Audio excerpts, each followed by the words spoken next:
Assalamu alaikum. Welcome back to my channel Spice Up by Dawlat. இன்னைக்கு நம்ம பார்க்க போற ரெசிபி curd rice fritters.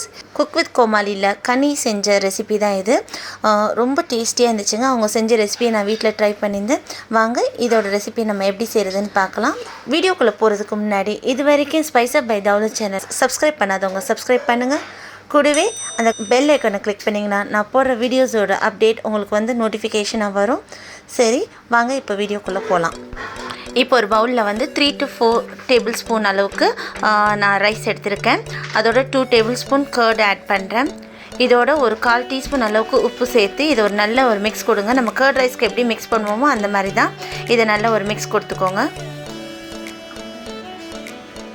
இது நல்ல மிக்ஸ் ஆனோடனே நம்ம இப்போ இது வந்து ஒரு மிக்சர் ஜாரில் வந்து ஆட் பண்ணி இதை வந்து ஒரு செமி பேஸ்ட் கன்சிஸ்டன்சிக்கு அளவுக்கு தான் நம்ம இதை வந்து கிரைண்ட் பண்ணணும்.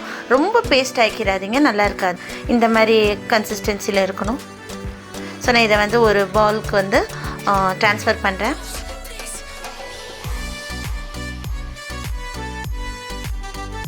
இப்போது ஒரு கடாயை எடுத்து அது கொஞ்சமாக ஆயில் ஆட் பண்ணிவிட்டு இந்த கர்ட் ரைஸை தாளிக்க போகிறேன். அதுக்கு வந்து கொஞ்சமாக கடுகு, கறிவேப்பிலை, 2 காஞ்ச மிளகாய் அதையும் வந்து கிள்ளி போடுறேன்.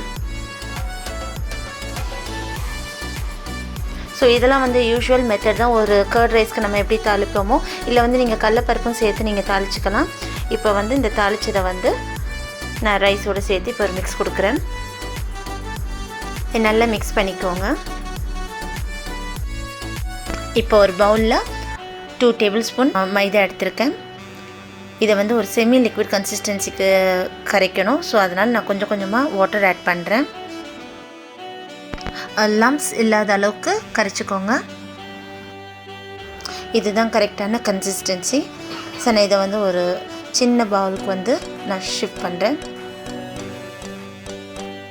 கர்ட் ரைஸ் ஃப்ரிட்டர்ஸ் செய்கிறதுக்கு மேலே கோட்டிங் கொடுக்கறதுக்கு வந்து அந்த முறுமுறுப்பு தன்மை வர்றதுக்காக நான் வந்து ஒரு 4லேருந்து ஒரு 5 பப்படம் வந்து வறுத்து அதை இந்த மாதிரி நொறுக்கி எடுத்து வச்சுருக்கேன். ஸோ அதுக்கப்புறம் வந்து பிரெட் க்ரம்ஸ் வந்து ஒரு 5 டேபிள் ஸ்பூன் அது வந்து ஒரு பவுலில் எடுத்து வச்சுருக்கேன். அப்புறம் இந்த கர்ட் ரைஸ்க்குள்ளக்க வந்து நம்ம வந்து ஸ்டஃபிங் பண்ணுறதுக்கு நான் வந்து மாங்காய் ஊறுகாய் எடுத்து வச்சுருக்கேன். ஸோ நான் இப்போ பாருங்கள் இந்த திங்ஸ் எல்லாம் ரெடி பண்ணி எடுத்து வச்சக்கப்புறம் கையில் வந்து கொஞ்சம் ஆயில் அப்ளை பண்ணிக்கோங்க. அப்போ தான் வந்து நம்ம கையில் ஒட்டாது. கையில் ஆயில் அப்ளை பண்ணிவிட்டு இந்த மாதிரி உருண்டை பிடிச்சி இப்போ நான் அதை வந்து ஃப்ளாட் ஆக்கி இப்போ ஒரு பீஸ் ஊறுகாய் மாங்காய் ஊறுகாய் வந்து அது உள்ளக்க வைக்கிறேன். வச்சு அதை நல்லா அப்படி க்ளோஸ் பண்ணிவிட்டு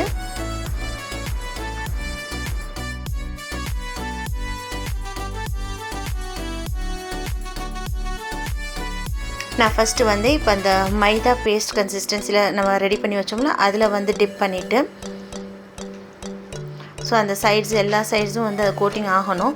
ஸோ நல்லா இந்த மாதிரி மிக்ஸ் பண்ணிவிட்டு இப்போ அடுத்து வந்து பிரெட் க்ரம்ஸில் டிப் பண்ணுறேன். ஸோ பிரெட் க்ரம்ஸ்லேயும் நல்லா இந்த மாதிரி டிப் பண்ணிவிட்டு எல்லா சைட்ஸும் வந்து கோட் ஆகட்டும். ஸோ நீங்கள் கையில் பண்ணால் உங்களுக்கு வந்து இன்னும் பெட்டராக இருக்கும். ஸோ இந்த மாதிரி பண்ணிக்கோங்க. அதுக்கப்புறம் வந்து திருப்பியும் வந்து அந்த மைதா பேஸ்ட்டில் வந்து டிப் பண்ணணும். அதுக்கப்புறம் நம்ம வந்து வறுத்து நொறுக்கி வச்சுருக்க அந்த பப்படம் மேலே போட்டு அதை வந்து கோட்டிங் கொடுக்கணும். ஸோ ரொம்ப ஈஸியான ஸ்டெப்பு தாங்க. நீங்கள் வீட்டில் வந்து மத்தியானம் எப்படியும் லஞ்சுக்கு வந்து சாதம் வடிக்கிற சாதத்தை வச்சு நீங்கள் வந்து ஒரு ஈவினிங் ஸ்நாக்ஸை ரெடி பண்ணிடலாம். உண்மையிலே ரொம்ப டேஸ்ட்டாக இருந்துச்சு. தயிர் சோறு சாப்பிடாத பசங்க கூட இதை சாப்பிட ஆரம்பிச்சிடுவாங்க. ஸோ அது ஸ்டஃபிங் பண்ணுற அந்த ஊறுகாய் வந்து ஒரு புளிப்பு தன்மை இருக்கிறனால அது சாப்பிட உண்மையிலே ரொம்ப ருசியாக இருந்துச்சு. நான் இப்போ 2வது செஞ்சு காமிக்கிறதையும் பாருங்கள். இந்த மாதிரி உள்ள ஊறுகாவை வச்சு மாங்காய் ஊறுகாவை வச்சு ஒவ்வொரு பீஸாக எடுத்து வச்சிங்கன்னா அந்த நம்ம பைட் பண்ணையில் அந்த மாங்காய் வாயில் தட்டுப்படையில் உண்மையிலே ரொம்ப டேஸ்ட்டாக இருக்கும். ஸோ இப்போ பாருங்கள் அதே மாதிரி வந்து நான் வந்து மைதாவில் கோட் பண்ணுறேன். மாங்காய் ஊறுகாய் தான் இதில் யூஸ் பண்ணணுன்னு கிடையாது.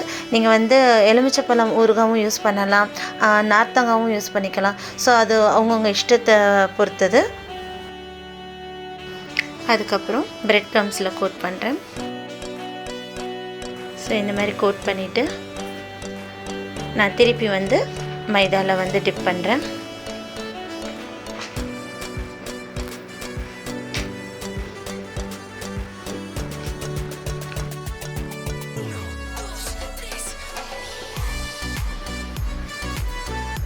அதோட லாஸ்ட்டாக நம்ம வந்து பப்படமில் வந்து கோட் பண்ணுறோம்.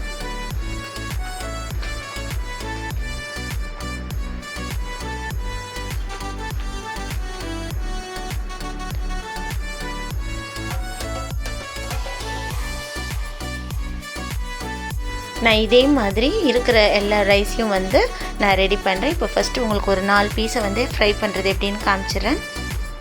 நான் இப்போ ஒரு கடாயில் வந்து ஆயில் ஆட் பண்ணி நம்ம டீப் ஃப்ரை தான் பண்ணுறோம். ஸோ அது அளவுக்கு தாராளமாக நம்ம ஆயில் எடுத்துக்கணும்.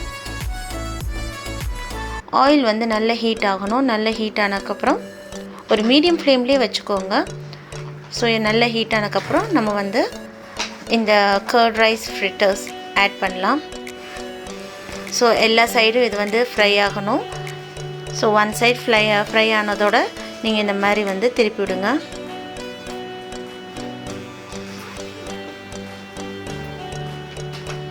ஒரு கோல்டன் சிக்கன் பால்ஸ் மாதிரி ஒரு பார்க்க அப்படியே தெரியுது. பட் இது வந்து வெறும் ஒரு கர்ட் ரைஸில் இப்படி ஒரு ரெசிபி செய்யலாமா அப்படின்றவங்களுக்கு இது ஒரு சூப்பர் ரெசிபி. சரி, இப்போ இது வந்து ரெடி ஆகிடுச்சு. இது நான் வந்து ஒரு பிளேட்டுக்கு ஷிஃப்ட் பண்ணுறேன். ரொம்ப ரொம்ப டேஸ்ட்டாகவும் ரொம்ப நல்லா இருந்துச்சுங்க. அதாவது ஒரு கர்ட் ரைஸில் இப்படி ஒரு ரெசிபி செய்யலாமா அப்படின்றதுக்கு இது ஒரு எக்ஸாம்பிள். ஸோ ரொம்ப டேஸ்டியாக இருந்துச்சு. நீங்களும் இந்த ரெசிபியை உங்கள் வீட்டில் ட்ரை பண்ணிவிட்டு எப்படி இருந்துச்சுன்னு உங்கள் கமெண்ட்டை வந்து எனக்கு ஷேர் பண்ணுங்கள். இது வரைக்கும் ஸ்பைஸ் அப் பை தௌலத் சேனலில் சப்ஸ்கிரைப் பண்ணாதவங்க சப்ஸ்கிரைப் பண்ணுங்கள். கூடவே அந்த பெல் ஐக்கனை கிளிக் பண்ணிங்கன்னா நான் போடுற வீடியோவோட நோட்டிஃபிகேஷன் வரும். அடுத்து உங்களை ஒரு நல்ல ரெசிபியோடு சந்திக்கிறேன். Until then, bye, take care, Assalamu alaikum.